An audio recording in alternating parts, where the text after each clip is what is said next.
ಎಲ್ಲರಿಗೂ ನಮಸ್ಕಾರ. ಸನಾತನ ಕಥನಕ್ಕೆ ಸ್ವಾಗತ. ನಾನು ಸೌಮ್ಯ ಕೃಷ್ಣ ಹೆಗಡೆ. ಸ್ವಲ್ಪ ದಿನದ ಹಿಂದೆ ಅಪೋಸಿಷನ್ ಲೀಡರ್ ರಾಹುಲ್ ಗಾಂಧಿ ಲೋಕಸಭೆಯ ಒಂದು ಭಾಷಣದಲ್ಲಿ ನಮ್ಮ ಶಿವನ ಪ್ಲಕಾರ್ಡ್ ಅನ್ನ ಹಿಡಿದು ಅವನ ತ್ರಿಶೂಲಕ್ಕೆ ಸಂಬಂಧಪಟ್ಟ ಹಾಗೆ ಕೆಲವೊಂದಷ್ಟು ಸೆಲ್ಫ್ ಮೇಡ್ ಅಥವಾ ಅವರ ಆ ಹಾರ್ವರ್ಡ್ ಯೂನಿವರ್ಸಿಟಿಯ ಶಿವಪುರಾಣದಲ್ಲಿ ಹಾಗಿದ್ ನರೇಷನ್ ಇದೆಯೋ ಏನೋ ಗೊತ್ತಿಲ್ಲ. ಸೊ ಅಂತದ್ ಕೆಲವೊಂದಷ್ಟು ಕಾಮೆಂಟ್ ಅನ್ನ ಮಾಡಿದ್ದಾರೆ. ಅದರಲ್ಲಿ ಫಾರ್ ಅಗೇನ್ಸ್ಟ್ ಡಿಬೇಟ್ ಅನ್ನೋದು ಈ ಪೊಲಿಟಿಕಲ್ ಲೆವೆಲ್ ನಲ್ಲಿ ನಡೀತು. ಅದ್ರ ರಿಲೇಟೆಡ್ ಆಗಿ ನಾನು ಇನ್ಸ್ಟಾಗ್ರಾಮ್ ನಲ್ಲಿ ಒಂದು ಶಾರ್ಟ್ ಕಾಂಟೆಂಟ್ ಅನ್ನ ಮಾಡಿದ್ದೆ, ಶಿವನ ತ್ರಿಶೂಲ ಏನನ್ನ ಸಿಗ್ನಿಫೈ ಮಾಡುತ್ತೆ ಅಂತ. ಹಾಗೆ ಈ ಪೊಲಿಟಿಕಲ್ ಅನಾಲಿಸಿಸ್ ಅನ್ನುವಂಥದ್ದನ್ನ ಡೀಟೇಲ್ ಆಗಿ ನಾನು ನನ್ನ ಇನ್ನೊಂದು YouTube channel News Sense with Soumya Krishna ಹೆಗಡೆಯಲ್ಲಿ you will see me as a journalist. So ಯಾರಿಗೆ ಗೊತ್ತಿಲ್ಲ, ಯಾರು ಸಬ್ಸ್ಕ್ರೈಬ್ ಮಾಡಿಲ್ಲ, ಅಲ್ಲಿ you have to stay tune every Saturday. ಈ ಅಪ್ಕಮಿಂಗ್ ಸ್ಯಾಟರ್ಡೆ ಅದಕ್ಕೆ ಒಂದು ಪೊಲಿಟಿಕಲ್ ಆಂಗಲ್ ಹಾಗೂ ಅದರ ಹಿಸ್ಟ್ರಿ ಅನ್ನುವಂಥದ್ದು ಏನಿದೆ ಅನ್ನೋದನ್ನ ನಾನು ಹೇಳುವಂತಹ ಪ್ರಯತ್ನವನ್ನ ಮಾಡಿದ್ದೀನಿ. ಮಿಸ್ ಮಾಡದೆ ದಯವಿಟ್ಟು ನೋಡಿ. ಆದ್ರೆ ಇವತ್ತಿನ ಸನಾತನ ಕಥನದ ಎಪಿಸೋಡ್ ನಲ್ಲಿ ಶಿವನ ಮ್ಯಾನಿಫೆಸ್ಟೇಷನ್, ನಮ್ಮ ಹಿಂದೂ ಪುರಾಣದಲ್ಲಿ ಶಿವನ ಬಿಲಾಂಗಿಂಗ್ಸ್ಗೆ ಏನ್ ಮೀನಿಂಗ್ ಇದೆ ಅಂದ್ರೆ ಅದು ನಮ್ಗೆ ಕಥೆ ಕೇಳುವಾಗ ಹೌ ಇಟ್ ಇಸ್ ಪಾಸಿಬಲ್ ಅಂತ ಅನ್ಸ್ಬೋದು. ಆದ್ರೆ the story has coded information. ನಾನು ಪ್ರತಿ ಎಪಿಸೋಡ್ ಅಲ್ಲಿ ಹೇಳ್ತಾ ಇರ್ತೀನಿ ಅದನ್ನ. Our Puranas have coded information. So ಶಿವನ ಮ್ಯಾನಿಫೆಸ್ಟೇಷನ್, ಅವನ ಪರ್ಸನಾಲಿಟಿ ಅನ್ನುವಂಥದ್ದು ಏನಿದೆ, ಅವನ ಬಿಲಾಂಗಿಂಗ್ಸ್ ಅನ್ನುವಂಥದ್ದು ಏನಿದೆ, ಅದನ್ನ ಆದಷ್ಟು ಬ್ರೀಫ್ ಆಗಿ, ಯಾಕೆಂತಂದ್ರೆ ನಮ್ಮ ಶಿವ ಅಷ್ಟು ಅಂದ್ರೆ ಸ್ಪೆಷಲ್ ಪರ್ಸನಾಲಿಟಿ. ಬೇರೆ ದೇವರುಗಳನ್ನ ನಾವು ಯಾವ ರೀತಿ ಪರ್ಸೀವ್ ಮಾಡ್ಕೊಳ್ತೀವಿ, ಶಿವ ಕೆಲವೊಂದ್ಸತಿ ಅದಕ್ಕೆ ತದ್ವಿರುದ್ಧವಾಗಿ ನಿಲ್ತಾನೆ. ಹಾಗಾಗಿ ಬ್ರೀಫ್ ಆಗಿ ಈ ಒಂದು ಎಪಿಸೋಡ್ ನಲ್ಲಿ ಎಷ್ಟು ಕವರ್ ಮಾಡಕ್ಕಾಗತ್ತೆ ಅಷ್ಟನ್ನ ಮಾಡೋಣ. ಶಿವ ಅನ್ನುವಂಥದ್ದನ್ನ, ಆ ಮ್ಯಾನಿಫೆಸ್ಟೇಷನ್ ಅನ್ನ, ಆ ಎನರ್ಜಿಯ ಅಂಡರ್ಸ್ಟ್ಯಾಂಡಿಂಗ್ ಅನ್ನ ನಾನು ಒಂದು ಸಪ್ರೇಟ್ ಆಗಿರುವಂತಹ ಎಪಿಸೋಡ್ ನಲ್ಲಿ, ಒಂದು ಎಪಿಸೋಡ್ ಅಲ್ಲ, ಮೇ ಬಿ ಶಿವ ಅನ್ನುವಂತಹ ಪ್ಲೇ ಲಿಸ್ಟ್ ಅನ್ನೇ ಮಾಡ್ತೀನಿ. ಪ್ರತಿ ವರ್ಷ ನನಗೇನ್ ಶಿವ ಅರ್ಥ ಆದ ಅನ್ನೋದನ್ನ ಬಹುಶಃ ಅದಕ್ಕೆ ಆಡ್ ಮಾಡ್ತಾ ಹೋಗ್ತೀನಿ. ಬಟ್ ಇವತ್ತಿನ ಈ ಒಂದು ಎಪಿಸೋಡ್ ನಲ್ಲಿ ಎಷ್ಟು ಬ್ರೀಫ್ ಆಗಿ ಶಿವನ ಬಿಲಾಂಗಿಂಗ್ಸ್ ಅನ್ನುವಂಥದ್ದು ಏನಿರುತ್ತೆ, ತ್ರಿಶೂಲವೂ ಸೇರಿದ ಹಾಗೆ ಅರ್ಥ ಮಾಡ್ಕೊಳ್ತಾ ಹೋಗೋಣ. ಮೊಟ್ಟ ಮೊದಲೇದಾಗಿ ಅವನ ಮುಡಿಯಿಂದ ಅಡಿಯವರೆಗೆ ಬಾಕಿ ಎಲ್ಲ ದೇವರನ್ನ ನಾವು ಈ ಆಭರಣದಿಂದ ಸುಂದರವಾಗಿ ಅಂದ್ರೆ ಒಂದು ಏನು ಡಿಲೈಟ್ಫುಲ್ ಆಗಿ ನೋಡ್ತೀವಿ. ಆದ್ರೆ ಶಿವನನ್ನ ನೋಡಿದ್ರೆ ಅದೆಲ್ಲದಕ್ಕೂ ಒಂಥರ ಕೌಂಟರ್ ಕೊಡುವಂತಹ ವ್ಯಕ್ತಿತ್ವ. ಹಾಗೆ ನಾವು ಈ ತ್ರಿಮೂರ್ತಿ ಕಾನ್ಸೆಪ್ಟ್ ಅನ್ನ ನೋಡಿದ್ವಿ ಅಂತಂದ್ರೆ ಶಿವನನ್ನ ಡೆಸ್ಟ್ರಾಯರ್ ಅಂತ ಕರಿತೀವಿ. ಬಟ್ ಆ ಡೆಸ್ಟ್ರಾಯರ್ ಆಫ್ ವಾಟ್ ಅನ್ನೋದನ್ನ ಕೂಡ ಅರ್ಥ ಮಾಡ್ಕೊಳ್ಬೇಕು. ಹಾಗೆ ರಾಹುಲ್ ಗಾಂಧಿಯ ಒಂದು ಕಾಮೆಂಟ್ ಅನ್ನುವಂಥದ್ದು ಏನಿತ್ತಲ್ವಾ, ಎಡಭಾಗದಲ್ಲಿ ತ್ರಿಶೂಲ ಇರುತ್ತೆ, ಒಂದ್ ವೇಳೆ ಅದು ವೈಲೆನ್ಸ್ ನ ಪ್ರತೀಕ ಆಗಿತ್ತು ತ್ರಿಶೂಲ ಅಂತಂದ್ರೆ that would have been on his right side ಅನ್ನೋದನ್ನ ಹೇಳಿದ್ರು. ಒಂದು ಇಂಟ್ರೆಸ್ಟಿಂಗ್ ಫ್ಯಾಕ್ಟ್ ಅನ್ನ ಹೇಳ್ತೀನಿ ನಾನು ಈ ಎಪಿಸೋಡ್ ನಲ್ಲಿ. ಶಿವನ ತ್ರಿಶೂಲ ಎಲ್ಲಾ ಸಂದರ್ಭದಲ್ಲಿ ಎಡಭಾಗದಲ್ಲಿ ಇರೋದಿಲ್ಲ, ವಾಮ ಭಾಗದಲ್ಲಿ ಇರೋದಿಲ್ಲ, ಬಲ ಭಾಗದಲ್ಲಿ ಕೂಡ ತ್ರಿಶೂಲ ಇರುತ್ತೆ. ಹಾಗಾಗಿ ಯಾವ ಸೈಡ್ ಅಲ್ಲಿ ಇದೆ ತ್ರಿಶೂಲ ಅನ್ನೋದು ದಟ್ಸ್ ನಾಟ್ ರಿಲೆವೆಂಟ್. ಬಟ್ ಏನನ್ನ ಸಿಗ್ನಿಫೈ ಮಾಡುತ್ತೆ, ಏನನ್ನ ಡೆಸ್ಟ್ರಾಯ್ ಮಾಡುತ್ತೆ, ಹಾಗೆ ಇದು ನಾನ್ ವೈಲೆನ್ಸ್ ನ ಪ್ರತೀಕ ಅನ್ನುವಂಥದ್ದು ಏನನ್ನ ಹೇಳಿದ್ದಾರೆ, ಅದು ಕೂಡ ನನ್ನ ಪ್ರಕಾರ I object to that word non violence. But violence, non violence ಅನ್ನೋದಕ್ಕೆ ವರ್ಜನ್ ಕೂಡ ಅರ್ಥ ಮಾಡ್ಕೊಳ್ಬೇಕು. ಮೊದಲೇದಿಂದ ಶುರು ಮಾಡೋಣ. ಶಿವನ ಮುಡಿ ಅನ್ನುವಂಥದ್ದು ಏನಿದೆ, ಜಟಾಧರ ಅಂತ ಕರಿತೀವಿ, ಗಂಗಾಧರ ಅಂತ ಕರಿತೀವಿ, ಹಾಗೆ ಚಂದ್ರಚೂಡ ಅಂತ ಕೂಡ ಕರಿತೀವಿ. ಅಂದ್ರೆ ಚಂದ್ರನನ್ನ ಒಬ್ಬ ಸೆಲೆಸ್ಟಿಯಲ್ ಬಾಡಿ ನಮ್ಗೆ ಆಕಾಶದಲ್ಲಿ ನೋಡಕ್ ಸಿಗ್ತಾನೆ. ಹಾಗೆ ನಮ್ಮ ಕಲ್ಚರಲ್ಲಿ, ಇವನ್ ಇನ್ ಏಬ್ರಹಾಮಿಕ್ ರಿಲಿಜನ್ಸ್ ಕಲ್ಚರಲ್ಲಿ ತುಂಬಾ ಹತ್ರ ಆಗಿರುವಂತಹ ಸೆಲೆಸ್ಟಿಯಲ್ ಬಾಡಿ ಅಂತಂದ್ರೆ ಚಂದ್ರ. ಯಾಕೆ ಚಂದ್ರ ಶಿವನ ಮುಡಿ ಮೇಲಿದ್ದಾನೆ ಅಂತಂದ್ರೆ ಅದಕ್ಕೊಂದು ಬ್ಯೂಟಿಫುಲ್ ಕಥೆ ಇದೆ. ಶಿವಪುರಾಣದಲ್ಲಿ ಬರುತ್ತೆ. ದಕ್ಷನಿಗೆ, ಯಾರು ಬ್ರಹ್ಮನ ಮಾನಸ ಪುತ್ರ, ಈ ದಕ್ಷನಿಗೆ 27 ಜನ ಹೆಣ್ಣು ಮಕ್ಕಳಿರ್ತಾರೆ. ಅಗೇನ್ ನಮ್ಮ ಕಥೆ ಅನ್ನುವಂಥದ್ದು ಎಷ್ಟು ಚೆನ್ನಾಗಿ ಸೈನ್ಸ್ಗೆ ಅದರ ಕೋಡ್ ಅನ್ನ ರಿವೀಲ್ ಮಾಡುತ್ತೆ ಅಂತಂದ್ರೆ, ವೈ 27 ಡಾಟರ್ಸ್ ಅಂತಂದ್ರೆ 27 ಕಾನ್ಸ್ಟಲೇಷನ್ ಸ್ಟಾರ್ಸ್ ಅಂತ ನಾವ್ ಏನ್ ನೋಡ್ತೀವಿ, ಇವತ್ತು ನಾವು ಸ್ಟಡಿ ಮಾಡ್ತೀವಿ ಆಸ್ಟ್ರೋಫಿಸಿಕ್ಸ್ ಅಲ್ಲಿ. ಆ ಕಾನ್ಸ್ಟಲೇಷನ್ಗೆ ನಮ್ಮ ಪುರಾಣದಲ್ಲಿ ಹೇಳಿರುವಂತದ್ದು ಏನಪ್ಪಾ ಅಂತಂದ್ರೆ, ದಕ್ಷನ ಸುಂದರ ಮಕ್ಕಳು, ಹೆಣ್ಣು ಮಕ್ಕಳು 27 ಜನ ಹೆಣ್ಣು ಮಕ್ಕಳು. ಆ 27 ಹೆಣ್ಣು ಮಕ್ಕಳನ್ನ ಚಂದ್ರ ಮದುವೆ ಆಗಿರ್ತಾನೆ. ಆದ್ರೆ ಫಾರ್ ಸಮ್ ರೀಸನ್ ಅವನಿಗೆ ಅಫಿನಿಟಿ ಜಾಸ್ತಿ ರೋಹಿಣಿಯ ಮೇಲೆ. ಅದಕ್ಕೆ ನಾವಿವಾಗ ಸೈನ್ಸ್ ಅಲ್ಲಿ ಅರ್ಥ ಮಾಡ್ಕೊಂಡ್ವಿ ಅಂತಂದ್ರೆ, ಆ ರೋಹಿಣಿ ಅನ್ನುವಂತಹ ಕಾನ್ಸ್ಟಿಟ್ಯೂಷನ್ ನಲ್ಲಿ ಜಾಸ್ತಿ ದಿನ ಇರ್ತಾನೆ ಚಂದ್ರ. ಅಂದ್ರೆ ಅವನ್ ಜಾಸ್ತಿ ದಿನ ಅಲ್ಲಿ ಇರ್ತಾನೆ ಅನ್ನೋ ಅಬ್ಸರ್ವೇಷನ್ ಮಾಡಿದ್ರಿಂದ they coded that information in this story as ಅವನಿಗೆ ಜಾಸ್ತಿ ಪ್ರೀತಿ ಇತ್ತು ಒಂದ್ ಹೆಂಡತಿ ಮೇಲೆ ಅಂತ. Look at the beauty. ಅವಾಗ ಬಾಕಿ ಈ ಯಾರ್ಯಾರು ಹೆಣ್ಮಕ್ಳು ಇರ್ತಾರೆ, ಅಕ್ಕ ತಂಗಿರು ಇರ್ತಾರೆ, ಅವ್ರಿಗೆ ಒಂದು ಸ್ವಲ್ಪ ಅಸಮಾಧಾನ ಇರುತ್ತೆ. ನಾವು ಕೂಡ ಧರ್ಮ ಪತ್ನಿನೇ, ಇವನೇನು ಅವಳಿಗೆ ಎಕ್ಸ್ಟ್ರಾ ಪ್ರೀತಿ ಮಾಡೋದು, ಏನು ಅವಳೊಬ್ಬಳೆ ಹೆಂಡತಿ ಅನ್ನೋ ಥರದಲ್ಲಿ ಒಂದು ಸ್ವಲ್ಪ ಅಸಮಾಧಾನ ಇರುತ್ತೆ. ಆ ಅಸಮಾಧಾನ ಅನ್ನೋದು ದಕ್ಷನ ಗಮನಕ್ಕೆ ಬರುತ್ತೆ. ಆವಾಗ ಅವನಿಗೆ ಕೋಪ ಬರುತ್ತೆ. ಒಂದು ಗಂಡ ಆಗಿ ನೀನು ಎಲ್ರಿಗೂ ಸಮಾನ ಪ್ರೀತಿಯಿಂದ ನೋಡ್ಕೊಳ್ಬೇಕಾಗಿರೋದು ನಿನ್ನ ಕರ್ತವ್ಯ. ಅದನ್ನ ಬಿಟ್ಟು ನೀನು ಒಬ್ರಿಗೆ ಎಕ್ಸ್ಟ್ರಾ ಪ್ರಿಫರೆನ್ಸ್ ಅನ್ನ ಕೊಡ್ತೀಯಾ, ಆ ಪ್ರಿಫರೆನ್ಸ್ ಅನ್ನೋದು ಬೇರೆ ಉಳಿದಿರೋರ್ಗೆ ಎಲ್ರಿಗೂ ನೋವು ಮಾಡುತ್ತೆ ಅಂತಂದ್ರೆ ನೀನು ಅಧರ್ಮಿ, ನೀನು 15 ದಿನದಲ್ಲಿ ಕ್ಷಯ ಆಗಿ ಹೋಗು ಅನ್ನುವಂತ ಶಾಪವನ್ನ ಕೊಟ್ಬಿಡ್ತಾನೆ. ಆವಾಗ ಚಂದ್ರನಿಗೆ ತುಂಬಾ ಮನ್ಸಿಗೆ ನೋವಾಗುತ್ತೆ. 15 ದಿನದಲ್ಲಿ ನಾನು ಮುಗಿದು ಹೋಗ್ತೀನಿ ಅಂತಂದ್ರೆ ಇದಕ್ಕೆ ಯಾರಾದ್ರೂ ಪರಿಹಾರ ಕಂಡುಕೊಳ್ಬೇಕು ಅಂತ ಬ್ರಹ್ಮನ ಹತ್ರ ಹೋದಾಗ ಇದಕ್ಕೆ ಯಾರಾದ್ರೂ ಒಬ್ರು ಪರಿಹಾರವನ್ನ ಕಂಡುಹಿಡಿಬಹುದು ಅಂತಂದ್ರೆ, because the responsibility of destruction it's in the hand of Shiva. ಹಾಗಾಗಿ ನಿನ್ನ ಡಿಸ್ಟ್ರಕ್ಷನ್ ಆಗ್ಬಾರ್ದು ಅಂತಂದ್ರೆ ನೀನು ಡೆಸ್ಟ್ರಾಯರ್ ಹತ್ರ ಹೋಗ್ಬಿಟ್ಟು ಪ್ರಾರ್ಥನೆ ಮಾಡ್ಕೊ ಅಂತ ಹೇಳಿದಾಗ ಚಂದ್ರ ಹೋಗಿ ಅದನ್ನ ಪ್ರಾರ್ಥನೆ ಮಾಡ್ಕೊಂಡಾಗ ಶಿವ ಹೇಳ್ತಾನೆ.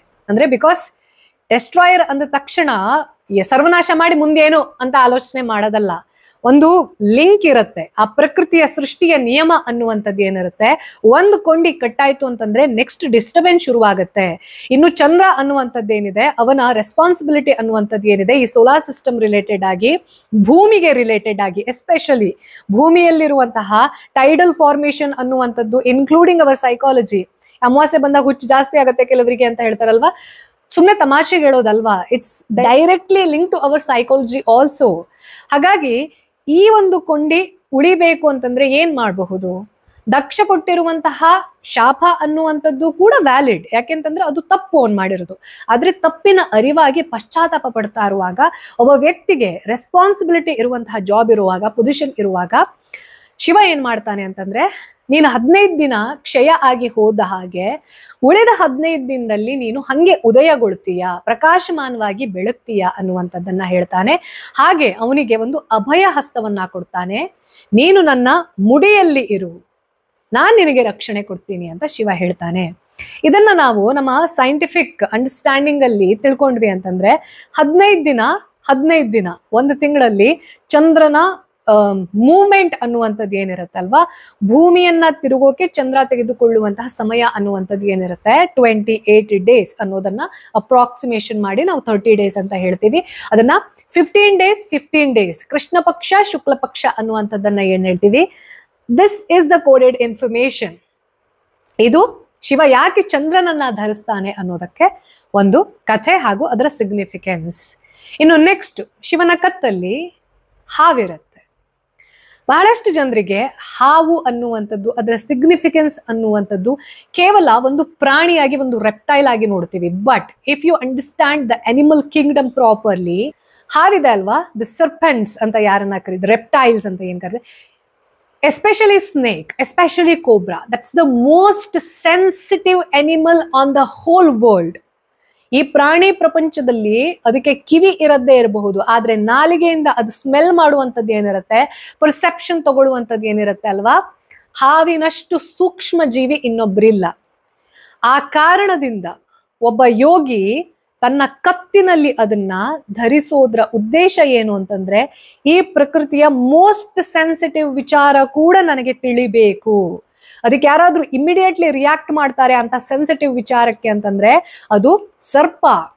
ಹಾಗಾಗಿ ಶಿವ ಸರ್ಪವನ್ನ ಧರಿಸ್ದ.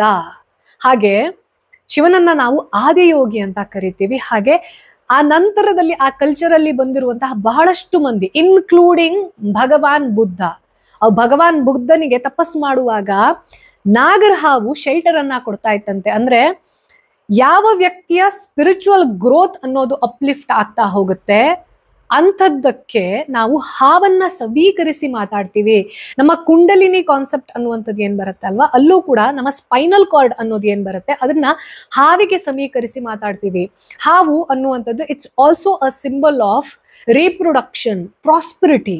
ಹಾವಿಗೆ ಸಂಬಂಧಪಟ್ಟ ಹಾಗೆ ನಮ್ಮ ಉಲ್ಲೇಖ ಅನ್ನುವಂಥದ್ದು ಏನೇನೆಲ್ಲ ಬರುತ್ತೆ ಅದಕ್ಕೆ ಸ್ಪಿರಿಚುವಲ್ ಮೀನಿಂಗ್ ನ ಜೊತೆ ಮಟೀರಿಯಲ್ ಮೀನಿಂಗ್ ಅನ್ನುವಂಥದ್ದು ಕೂಡ ಇದೆ. ಹಾಗೆ ಸೈಂಟಿಫಿಕ್ ಅಂಡರ್ಸ್ಟ್ಯಾಂಡಿಂಗ್ ಅನ್ನೋದು ಕೂಡ ಇದೆ. ಈ ಹಾವಿಗೆ ರಿಲೇಟೆಡ್ ಆಗಿ ಹೆಂಗ್ ಹುಟ್ಟಿದ್ವು ಇವು, ಇವರ ಜನನ ಅನ್ನೋದು ಭೂಮಿ ಮೇಲೆ ಏನಾಯ್ತು ಅನ್ನೋದಕ್ಕೆ, ನಮ್ಮ ಪುರಾಣದಲ್ಲಿ ಏನ್ ಸ್ಟೋರಿ ಇದೆ ಅನ್ನೋದಕ್ಕೆ ನಾನು ಈಗಾಗಲೇ ಒಂದು ಇಂಟ್ರೆಸ್ಟಿಂಗ್ ಎಪಿಸೋಡ್ ಅನ್ನ ಮಾಡಿದ್ದೀನಿ. ಯಾರು ಮಿಸ್ ಮಾಡಿದ್ರ ಈ ಥಂಬ್ನೇಲ್ ಅನ್ನ ರೆಫರೆನ್ಸ್ ಆಗಿ ಇಟ್ಕೊಂಡು ಇದನ್ನ ನೋಡಿ, you will enjoy that story. ಇದು ಹಾವಿನ ಸಿಗ್ನಿಫಿಕೆನ್ಸ್ ಆಯ್ತು ಅಂತಂದ್ರೆ, ನೆಕ್ಸ್ಟ್ ನಮ್ಮ ಶಿವನ ಕಂಠ ಅನ್ನುವಂಥದ್ದು ನೀಲ ಏನಕ್ಕಾಗಿದೆ ಅನ್ನೋದಕ್ಕೆ ನಾನು ಸಮುದ್ರ ಮಂಥನದಲ್ಲಿ ಒಂದು ಕಥೆಯನ್ನ ಹೇಳಿದ್ದೀನಿ. ಅಗೇನ್ ಥಂಬ್ನೇಲ್ ಅನ್ನ ರೆಫರೆನ್ಸ್ ಆಗಿ ಇಟ್ಟುಕೊಂಡ್ಬಿಟ್ಟು ಸಮುದ್ರ ಮಂಥನದ ಕಥೆಯನ್ನ ತಿಳ್ಕೊಳ್ಳಿ. ಯಾಕೆಂತಂದ್ರೆ ನಾವು ಎಷ್ಟು ಕವರ್ ಮಾಡಕ್ಕಾಗತ್ತೆ ಶಿವನ ಬಿಲಾಂಗಿಂಗ್ಸ್ ಅನ್ನ, ಅದನ್ನ ಬೇಗ ಅರ್ಥ ಮಾಡ್ಕೊಳ್ಳುವಂತಹ ಪ್ರಯತ್ನ. ನೆಕ್ಸ್ಟ್ ಶಿವನ ತ್ರಿಶೂಲ. ಯಾಕೆಂತಂದ್ರೆ ಈ ತ್ರಿಶೂಲ ಅನ್ನುವಂಥ ಕಾನ್ಸೆಪ್ಟ್ ಬಂದ್ಮೇಲೆ ನನಗೆ ಹಿಂಗಿದೊಂದು ಎಪಿಸೋಡ್ ಮಾಡ್ಬೇಕಪ್ಪ ಅಂತ ಅನ್ಸಿತ್ತು. ರಾಹುಲ್ ಗಾಂಧಿ ಅಂದುಕೊಂಡಿರುವ ಪ್ರಕಾರ ಕೇವಲ ಎಡಭಾಗದಲ್ಲಿ ಮಾತ್ರ ತ್ರಿಶೂಲ ಇರೋದಿಲ್ಲ. ರಾಹುಲ್ ಗಾಂಧಿ ಈ ಭಾರತ್ ಜೋಡೋ ಯಾತ್ರಾ ಮಾಡಿದ್ರಲ್ವಾ, ಇಡೀ ಇಂಡಿಯಾ ಓಡಾಡಿದ್ರು. 2 ಕಡೆ ಓಡಾಡಿದ್ರು ಅಂತಂದ್ರೆ ಬರೇ ಎಡಭಾಗದಲ್ಲಿ ಇಲ್ಲ, ಬಲಭಾಗದಲ್ಲೂ ಇದೆ ಅನ್ನೋದು ಗೊತ್ತಾಗ್ತಿತ್ತು. ಮಹಾಬಲಿಪುರಂ, ಎಲ್ಲಿ ನರೇಂದ್ರ ಮೋದಿ ಹೋಗಿ ಫೋಟೋ ತೆಗೆಸ್ಕೊಂಡಿದ್ರಲ್ವಾ, ಇವರ ಭಾಷೆಯಲ್ಲೇ ಹೇಳ್ಬೇಕು ಅಂತಂದ್ರೆ, ಆ ಮಹಾಬಲಿಪುರಂ ಅಲ್ಲಿ ಒಂದು ಶಿಲ್ಪ ಇದೆ. ಅರ್ಜುನ ತಪಸ್ ಮಾಡ್ತಾ ಇರೋದು, ಅಂದ್ರೆ ಅರ್ಜುನ ವನವಾಸದಲ್ಲಿ ಇರುವಂತಹ ಸಂದರ್ಭದಲ್ಲಿ ತಪಸ್ ಮಾಡ್ತಾ ಇರುವಾಗ ಪಶುಪತಿ ನಾಥನಾಗಿ ಬಂದು ಶಿವ ಅವನಿಗೆ ಪಾಶುಪತಾಸ್ತ್ರವನ್ನ ಕೊಡ್ತಾನೆ. ಆ ಒಂದು ಶಿಲ್ಪವನ್ನ ಕೆತ್ತನೆ ಮಾಡಿರುವಾಗ ಅಲ್ಲಿ ಶಿವನ ಬಲಭಾಗದಲ್ಲಿ ತ್ರಿಶೂಲ ಇದೆ. ಇಂಥದ್ದೇ ಇನ್ನೊಂದು ಡಿಪಿಕ್ಷನ್ ಅನ್ನುವಂಥದ್ದು ಅಜಂತ ಎಲ್ಲೋರ ಕೇವ್ಸ್ ಅಲ್ಲಿ ಸಹ ನೋಡೋಕೆ ಸಿಗತ್ತೆ. ಸೊ ಯಾವ ಭಾಗದಲ್ಲಿ ಹಿಡ್ಕೊಂಡಿದ್ದಾನೆ ಶಿವ ಅನ್ನುವಂಥದ್ದು ತ್ರಿಶೂಲದ ಮುಖ್ಯತೆ ಅಲ್ಲವೇ ಅಲ್ಲ. What is the significance of trishul? ನಾವು ಇದನ್ನ ಸೈಂಟಿಫಿಕ್ ಅಥವಾ ಸ್ಪಿರಿಚುವಲ್ ವೇ ಅಲ್ಲಿ ಅಂಡರ್ಸ್ಟ್ಯಾಂಡ್ ಮಾಡ್ಕೋಬೇಕು ಅಂತಂದ್ರೆ ಇದಕ್ಕೆ 2-3 ನರೇಷನ್ ಸಿಗುತ್ತೆ. ಒಂದೇನಪ್ಪಾ ಅಂತಂದ್ರೆ, ನಮ್ಮ ಶಿವ ಅನ್ನುವಂಥ ಕಾನ್ಸೆಪ್ಟ್ ಬರೋದೇ ಜಾಗೃತ, ಅಂದ್ರೆ ಕಾನ್ಶಿಯಸ್ನೆಸ್. ಅವನನ್ನ ದಿ ಅಲ್ಟಿಮೇಟ್ ಕಾನ್ಶಿಯಸ್ನೆಸ್ ಅಂತ ಕರಿತೀವಿ. ಈ ಕಾನ್ಶಿಯಸ್ನೆಸ್ ನಲ್ಲಿ ಸ್ಟೇಟ್ಸ್ ಬೇರೆ ಬೇರೆ ಇರುತ್ತೆ. ಅದರಲ್ಲಿ 3 ಸ್ಟೇಟ್ ಅನ್ನುವಂಥದ್ದು ಏನಿರುತ್ತೆ, ಜಾಗೃತ, ಸ್ವಪ್ನ, ಸುಷುಪ್ತಿ. ಇದನ್ನ ಇಂಗ್ಲಿಷ್ಗೆ ಲೂಸ್ ಆಗಿ ಟ್ರಾನ್ಸ್ಲೇಟ್ ಮಾಡಬೇಕು ಅಂತಂದ್ರೆ ವೇಕಿಂಗ್ ಸ್ಟೇಟ್, ಸ್ಲೀಪಿಂಗ್ ಸ್ಟೇಟ್ ಅಥವಾ ಡ್ರೀಮಿಂಗ್ ಸ್ಟೇಟ್, ಡೀಪ್ ಸ್ಲೀಪ್, ಸಮಾಧಿ ಅನ್ನುವಂಥದ್ದು ಏನಿರುತ್ತೆ ಅದನ್ನ ರಫ್ ಆಗಿ ಹೇಳ್ತಾ ಇರೋದು ನಾನು. ಈ 3 ಸ್ಟೇಟ್ ಅನ್ನ, ಜಾಗೃತ, ಸ್ವಪ್ನ, ಸುಷುಪ್ತಿ, ಇದನ್ನ ತ್ರಿಶೂಲ ರೆಪ್ರೆಸೆಂಟ್ ಮಾಡುತ್ತೆ. ಅದು ಶಿವನ ಕೈಯಲ್ಲಿ ಏನಕ್ಕಿರತ್ತೆ ಅಥವಾ ಅವನ ಹತ್ರ ಏನಕ್ಕಿರತ್ತೆ ಅಂತಂದ್ರೆ, he is beyond this consciousness. ಈ 3ಅನ್ನ ಮೀರಿದವನು. ಅವನ ತಪಸ್ಸು ಅನ್ನುವಂಥದ್ದು ಏನಿರುತ್ತೆ, ಅವನ ಮೆಡಿಟೇಷನ್, ಆ ಮೆಡಿಟೇಟಿವ್ ಯೋಗಿಕ್ ಫಾರ್ಮೇಶನ್ ಅನ್ನುವಂಥದ್ದು ಏನಿದೆ ಅದು 3 ಅವನು ಜಾಗೃತನೂ ಅಲ್ಲ, ಸ್ವಪ್ನನೂ ಅಲ್ಲ, ಸುಷುಪ್ತಿಯಲ್ಲೂ ಇಲ್ಲ. ಇದನ್ನ 3 ಮೀರಿರುವಂತಹ ಕಾನ್ಶಿಯಸ್ನೆಸ್ ಅಂತ ಆದಿ ಯೋಗಿ ಅವನು. ತ್ರಿಶೂಲ ಅದರ ರೆಪ್ರೆಸೆಂಟೇಷನ್. 1 ಅಂಡರ್ಸ್ಟ್ಯಾಂಡಿಂಗ್. ಇನ್ನೊಂದು ಅಂಡರ್ಸ್ಟ್ಯಾಂಡಿಂಗ್ ಅಂದ್ರೆ ಇದು ಸ್ಪಿರಿಚುವಲ್ ವರ್ಲ್ಡ್ ನ ಮೀನಿಂಗ್ ಆದ್ರೆ ಮಟೀರಿಯಲ್ ವರ್ಲ್ಡ್ ನ ಮೀನಿಂಗ್ ಕೂಡ ಇದೆ. ಸತ್ವ, ರಜಸ್, ತಮಸ್. ಇಡೀ ಪ್ರಪಂಚ, ಇಡೀ ಸೃಷ್ಟಿ ಆಗಿರೋದು ಈ 3 ಗುಣಗಳ ಆಧಾರದ ಮೇಲೆ. ಎನಿಥಿಂಗ್ ವಿಚ್ ಈಸ್ ಕ್ರಿಯೇಟಿವ್, ಅಂದ್ರೆ ಒಳ್ಳೇದು ಅಂತ ಏನೇನ್ ಕೇಳ್ತೀವಿ, ನೋಡ್ತೀವಿ, ಮಾಡ್ತೀವಿ, ಇಟ್ಸ್ ಆಲ್ ಸತ್ವ, ಸಾತ್ವಿಕ ಅಂತ ಇರುತ್ತೆ. ರಜಸ್ ಅಂತಂದ್ರೆ ಈ ಹ್ಯೂಮನ್ ವರ್ಲ್ಡ್ ಅಲ್ಲಿ ಏನೇನ್ ಇಂಟರಾಕ್ಷನ್ ಇರುತ್ತಲ್ವಾ, ನಂಗೆ ಅದ್ ಬೇಕು, ಇದ್ ಬೇಕು, ಅದ್ ಮಾಡ್ಬೇಕು, ಇದ್ ಮಾಡ್ಬೇಕು, ಗೋಲ್ಸ್, ಆಂಬಿಷನ್, ಇಟ್ಸ್ ಆಲ್ ರಜಸ್, ರಜಸ್ ಗುಣ. ತಮಸ್, ಯಾರೋ ಒಬ್ರು ಏನೋ ಒಂದು ಗಳಿಸ್ಕೊಂಡ್ಬಿಟ್ರು, ನನ್ಗೆ ಯಾಕಿಲ್ಲ ನನ್ನ ಲೈಫಲ್ಲಿ, ಜಲಸಿ, ಹೇಟ್ರೆಡ್, ಈ ನಮ್ಮ ಅರಿಷಡ್ ವರ್ಗ ಅಂತ ಏನೇನ್ ಕರಿತೀವಿ ಅದನ್ನೂ ಸೇರಿದ ಹಾಗೆ ಈ ನಿದ್ರೆ ಇರಬಹುದು, ಜಡತ್ವ ಇರಬಹುದು, ಬೀಯಿಂಗ್ ಲೇಜಿ, ಇಂಥದ್ದೆಲ್ಲ ಏನಿರುತ್ತೆ ಇದನ್ನ ತಮಸ್ ಅಂತ ಕರಿತೀವಿ. ಈ 3 ಗುಣವನ್ನ ಇದ್ರೇನೆ ಪ್ರಕೃತಿ ಅಂತ ಕರಿತೀವಿ. ಎಲ್ಲ ಚೆನ್ನಾಗಿದ್ರು ಚೆನ್ನಾಗಿರೋದಿಲ್ಲ, ಎಲ್ಲ ಕೆಟ್ಟದಾಗಿದ್ರು ಚೆನ್ನಾಗಿರೋದಿಲ್ಲ. ಈ ಒಂದು ಊಟ ಅನ್ನೋದು ಯಾವಾಗ ಚೆನ್ನಾಗಿರುತ್ತೆ, ಸಿಹಿ, ಉಪ್ಪು, ಖಾರ, ಹುಳಿ ಎಲ್ಲ ಬ್ಯಾಲೆನ್ಸ್ ಅಲ್ಲಿ ಇದ್ರೆ ತಾನೇ ಒಂದು ಅಡುಗೆ ಟೇಸ್ಟ್ ಅಂತ ಅನ್ಸೋದು. ಹಾಗೆ ಒಂದು ಸೃಷ್ಟಿ ಅನ್ನುವಂಥದ್ದು ಸೃಜನಾತ್ಮಕ, ಬ್ಯೂಟಿಫುಲ್, ಡಿಲೈಟ್ಫುಲ್ ಅಂತ ಅನಿಸ್ಬೇಕು ಅಂತಂದ್ರೆ, ಇಲ್ಲೊಂದು ಎಕ್ಸ್ಪೀರಿಯನ್ಸ್ ಇರಬೇಕು ಅಂತಂದ್ರೆ ಈ 3 ಗುಣಗಳ ಬ್ಯಾಲೆನ್ಸ್ ಇರಬೇಕು. ಆ 3 ಗುಣಗಳ ಬ್ಯಾಲೆನ್ಸ್ ಅನ್ನ ಇಟ್ಟಿರೋದು ಯಾರು ಅಂತಂದ್ರೆ ಶಿವ, ದಿ ಅಲ್ಟಿಮೇಟ್ ಕಾನ್ಶಿಯಸ್ನೆಸ್.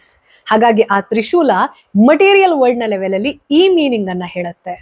ಇನ್ನೊಂದು ಮೀನಿಂಗ್ ಇದೆ, ಯಾರ್ಯಾರು ದುಷ್ಟರಾಗಿ ಇರ್ತೀರಾ, ಯಾರ್ಯಾರು ನನ್ನ ಶಿಷ್ಟರಿಗೆ, ಯಾರು ಭಕ್ತರಿರ್ತಾರೆ, ಯಾರು ಧರ್ಮವನ್ನ ಅನುಸರಣೆ ಮಾಡ್ತಿರ್ತಾರೆ ಅಂಥವ್ರಿಗೆ ತೊಂದರೆ ಕೊಡ್ತೀರಾ, ಅಂಥವ್ರನ್ನ ನಾನು ಡೆಸ್ಟ್ರಾಯ್ ಮಾಡ್ತೀನಿ. ಅದೆಷ್ಟು ರಾಕ್ಷಸನನ್ನ ಸಂಹಾರ ಮಾಡಿದಾನೆ ಶಿವ ಇದೇ ತ್ರಿಶೂಲದಲ್ಲಿ. ಅಂಡ್ ಇಟ್ಸ್ ನಾಟ್ ಹತ್ಯೆ, ಅದು ಹಿಂಸೆ ಅಲ್ಲ. ಇನ್ನೊಂದನ್ನ ದಯವಿಟ್ಟು ಅರ್ಥ ಮಾಡ್ಕೊಳ್ಬೇಕು. ಪ್ರತಿಯೊಬ್ಬರು ಕೂಡ ನಮಗೆ ಹಿಂಸೆ ಅಂತಂದ್ರಿಗೇನು, ಅಹಿಂಸೆ ಅಂತಂದ್ರಿಗೇನು ಆಬ್ಸಲ್ಯೂಟ್ ಇಷ್ಟೇ ಇದೆ ಅಂತ ಚೌಕಟ್ಟು ಮಾಡಿ ಹೇಳಕ್ ಸಾಧ್ಯ ಇಲ್ಲ. ಯಾರೋ ಒಬ್ಬರಿಗೆ ಅಹಿಂಸೆ ಅಂತ ಅನಿಸೋದು ಒಬ್ಬರಿಗೆ ಹಿಂಸೆಯಾಗಿ ಕಾಣಿಸಬಹುದು. ಮಹಾಭಾರತದ ಇಡೀ ಯುದ್ಧವನ್ನ ನೀವು ಮಾನವ ಧರ್ಮದಲ್ಲಿ ಕುತ್ಕೊಂಡು ನೋಡಿದ್ರಿ ಅಂತಂದ್ರೆ ಹಿಂಸೆ ಅದು. ಆದ್ರೆ ಆ ಹಿಂಸೆ ಇಲ್ಲದೆ ಇದ್ರೆ ಶಾಂತಿಯ ಮರುಸ್ಥಾಪನೆ ಸಾಧ್ಯವೇ ಇಲ್ಲ. ಸೊ ಹಿಂಸೆ ವಾಸ್ ಧರ್ಮ, ಹಾಗಾಗಿ ಅದು ಅಹಿಂಸೆ ಆಗತ್ತೆ. ಒಬ್ಬ 1000 ಜನಕ್ಕೆ ಕಾಟ ಕೊಟ್ಟು ನೆಮ್ಮದಿ ಹಾಳು ಮಾಡ್ತಾ ಇರುವಾಗ ಅಯ್ಯೋ ನಾನು ಹಿಂದೂ ಧರ್ಮದ ಅನುಯಾಯಿ, ನಾನು ಹಿಂಸೆಯನ್ನ ಯಾವತ್ತೂ ಕೂಡ ಪ್ರತಿಪಾದನೆ ಮಾಡೋದಿಲ್ಲ, ಅವನ್ ಏನ್ ಮಾಡ್ತಿದ್ದಾನೋ ಮಾಡ್ಕೊಂಡಿರ್ಲಿ. Stupid way. 100 ಜನರಿಗೆ ನೀನ್ ಟಾರ್ಚರ್ ಕೊಡ್ತೀಯಾ, ಐ ವಿಲ್ ಡಿಲೀಟ್ ಯು. ಯಾಕೆಂತಂದ್ರೆ ಆ 100 ಜನರ ಹಿತಾಸಕ್ತಿ ಇಂಪಾರ್ಟೆಂಟ್. ದಿಸ್ ಈಸ್ ಅಹಿಂಸೆ. ಇದನ್ನ ಹತ್ಯೆ ಅಂತ ಕರೆಯೋದಿಲ್ಲ, ಸಂಹಾರ ಅಂತ ಕರಿತೀವಿ. ಯಾರೋ ಒಬ್ಬ ವ್ಯಕ್ತಿ ಈ ಆತ್ಮ ಅನ್ನುವಂಥದ್ದು ಇರುತ್ತಲ್ವಾ, ಆ ಆತ್ಮವನ್ನ ಹಾನಿ ಮಾಡುವಂತ ಪ್ರಯತ್ನ ಮಾಡ್ತಾನೆ ಅಂತಂದ್ರೆ ಸ್ವಯಂ ರಕ್ಷಣೆ ಅನ್ನುವಂಥದ್ದು ಧರ್ಮ. ಈ ಒಳಗಡೆ ಇರುವಂತಹ ಆತ್ಮ ಪರಮಾತ್ಮನ ಅಂಶ. ಆ ಪರಮಾತ್ಮಂಗೆ ಯಾರು ಹಾನಿ ಮಾಡಕ್ ನೋಡ್ತಾರೆ ಅಂತಂದ್ರೆ ಆ ವ್ಯಕ್ತಿಯನ್ನ ಎಲಿಮಿನೇಟ್ ಮಾಡ್ಲೇಬೇಕಾಗಿರೋದು ಧರ್ಮ. ಸ್ವಯಂ ರಕ್ಷಣೆ ಇರಬಹುದು, ಶಿಷ್ಟ ರಕ್ಷಣೆ ಇರಬಹುದು.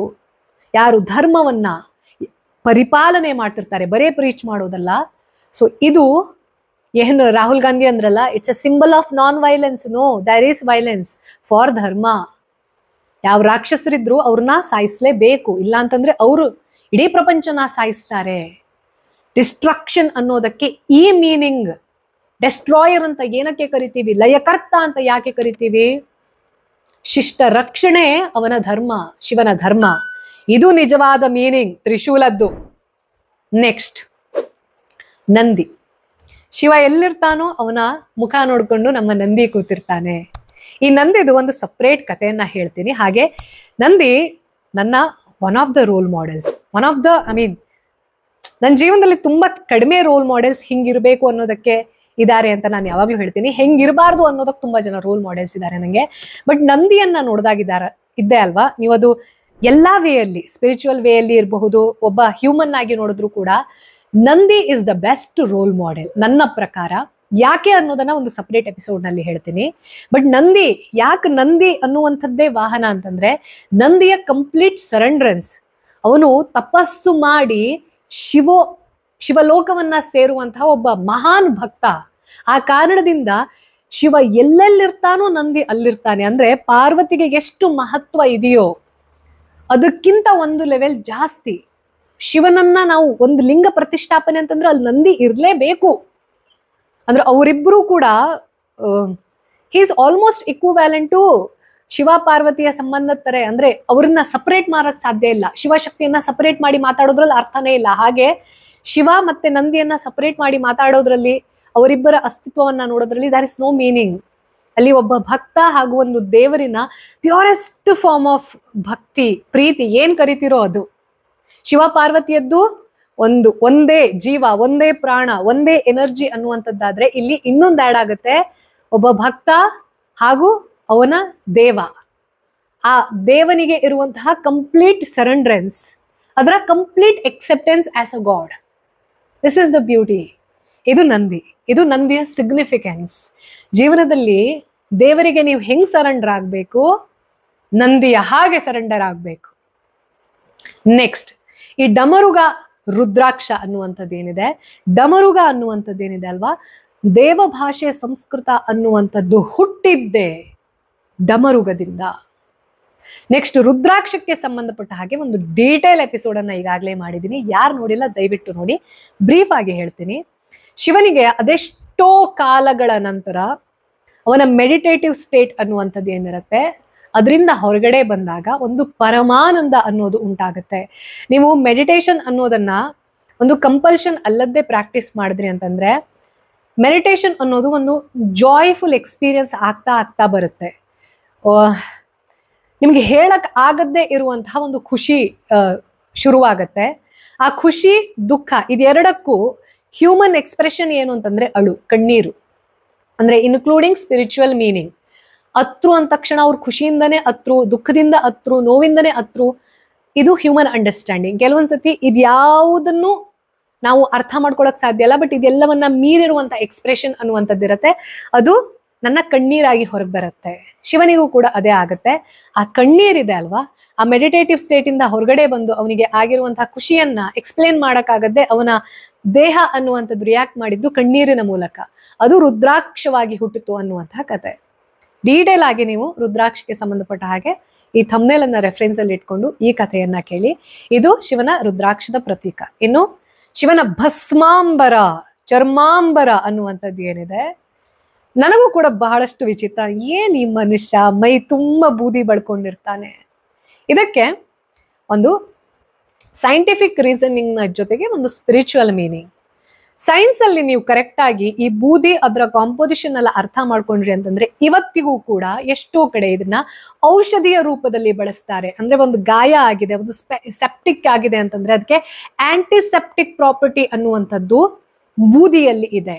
ಇದು ನಮ್ಮ ಈ ಮೀನಿಂಗ್ ಅಲ್ಲಿ ಅರ್ಥ ಮಾಡ್ಕೊಳ್ಳೋದಾದ್ರೆ, ಸ್ಪಿರಿಚುವಲ್ ಮೀನಿಂಗ್ ಏನು ಅಂತಂದ್ರೆ, ನನ್ನ ದೇಹ ಇರಬಹುದು, ಇಡೀ ಪ್ರಪಂಚದಲ್ಲಿ ಇರುವಂತಹ ಯಾವುದೇ ವಸ್ತು ಇರಬಹುದು, ಅದನ್ನ ಬೆಂಕಿ ಸ್ವಾಹ ಮಾಡಿದ್ಮೇಲೆ ಉಳಿಯೋದು, the end result, the outcome is ಭಸ್ಮ.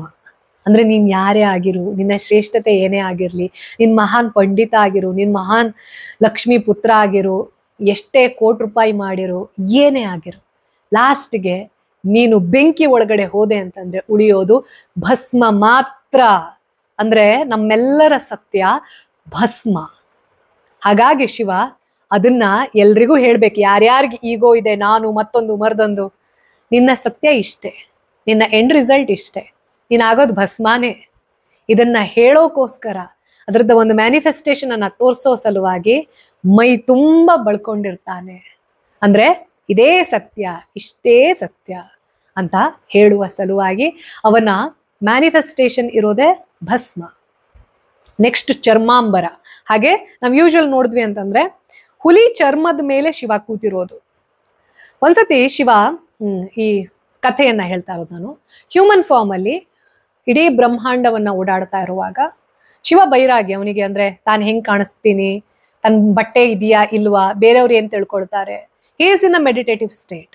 ಹಂಗಿರುವಾಗ ಪೂರ್ತಿ ಮೈ ಮೇಲೆ ಬಟ್ಟೆ ಇಲ್ಲದೆ ಓಡಾಡುವಾಗ ಈ ಋಷಿಗಳು ಆ ಟೈಮಲ್ಲಿ ಯಾರು ಬದುಕ್ತಾ ಇದ್ರು, ಆವಾಗಿನ ಋಷಿಗಳ ಪತ್ನಿಯರು ಯಾರಿರ್ತರು, ಅವ್ರೆಲ್ರಿಗೂ ಇವ್ನು ಯಾರಪ್ಪ ಈ ಮನುಷ್ಯ ಹಿಂಗ್ ಓಡಾಡ್ತಿದ್ದಾನೆ ಅಂತ, ಅಂದ್ರೆ odd man out in the society ಅನ್ನುವ ಹಾಗೆ ನೋಡ್ತಾ ಇರ್ತಾರೆ. ಇದು ಆ ಋಷಿಗಳಿಗೆ ಇಷ್ಟ ಆಗೋದಿಲ್ಲ. ಏನಿದು ಹೆಂಗಸರು ಹಿಂಗೆ ಈ ಮನುಷ್ಯಂಗೆ ಅಟ್ರಾಕ್ಟ್ ಆಗಿ ಅವನನ್ನ ನೋಡ್ಕೊಂಡು ಮಾತಾಡ್ತಿರ್ತಾರೆ ಅಂತ ಹೇಳ್ಬಿಟ್ಟು ಒಂದು ಪ್ಲಾನ್ ಅನ್ನ ಮಾಡ್ತಾರಂತೆ.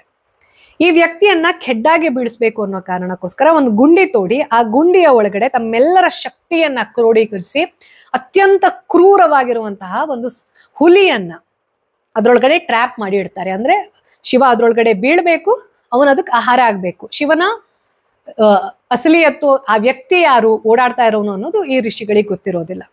ಶಿವ ಒಳಗಡೆ ಬಿದ್ದಾಗ ಹುಲಿಯನ್ನ ಆಬ್ವಿಯಸ್ಲಿ ಸೋಲಿಸಿ ಅದಕ್ಕೆ, ಅಂದ್ರೆ ಅದರ ಮೃಗೀಯ ಅನಿಮಲ್ ಕಲ್ಚರ್ ಅನ್ನುವಂಥದ್ದು ಏನಿರುತ್ತೆ, ಮೃಗೀಯ ಪ್ರವೃತ್ತಿ ಅಂತ ಏನ್ ಕರಿತೀವಿ, ಅದನ್ನ ಹೋಗಲಾಡಿಸಿ ಅದ್ರನ್ನ, ಅಂದ್ರೆ ಐ ವಿಲ್ ರೂಲ್ ದಿಸ್ ಅನ್ನುವ ಹಾಗೆ ಅದರ ಚರ್ಮದ ಮೇಲೆ ಕುತ್ಕೊಂಡ ಆ ದುಷ್ಟ ಹುಲಿಯನ್ನ ಸಂಹಾರ ಮಾಡಿ ಅದರ ಚರ್ಮದ ಮೇಲೆ ಕುತ್ಕೊಂಡ ಅಂತಂದ್ರೆ ಅರ್ಥ ಏನು? ನಮ್ಮ ಒಳಗಡೆ ಇರುವಂತಹ, ಇದು ಕಥೆಯ ಅರ್ಥವನ್ನ, ಇದರ ಕೋಡೆಡ್ ಇನ್ಫಾರ್ಮೇಶನ್ ಏನು ಅಂತಂದ್ರೆ, ನಮ್ಮ ಒಳಗಡೆ ಇರುವಂತಹ ಅನಿಮಲ್ ಕಲ್ಚರ್ ಅನ್ನುವಂಥದ್ದು ಏನಿರುತ್ತೆ, ಮೃಗೀಯ ಪ್ರವೃತ್ತಿ ಅನ್ನುವಂಥದ್ದು ಏನಿರುತ್ತೆ, ಅದು ಎಲ್ಲವನ್ನ ಮಟ್ಟ ಹಾಕಿ ಅದನ್ನ ತನ್ನ ಕಂಟ್ರೋಲ್ ಅಲ್ಲಿ ಇಟ್ಟುಕೊಳ್ಳುವಂತಹ ಪಶುಪತಿನಾಥ. ಇದು nothing to do with violence. ಕೆಲವೊಂದಷ್ಟು ವಿಚಾರವನ್ನ ಕಂಟ್ರೋಲ್ ಅಲ್ಲಿ ಇಡ್ಲಿಲ್ಲ, ಡೆಸ್ಟ್ರಾಯ್ ಮಾಡ್ಲಿಲ್ಲ ಅಂತಂದ್ರೆ ಅದು ಸೆಲ್ಫ್ ಡಿಸ್ಟ್ರಕ್ಷನ್ಗೆ ಕಾರಣ ಆಗತ್ತೆ.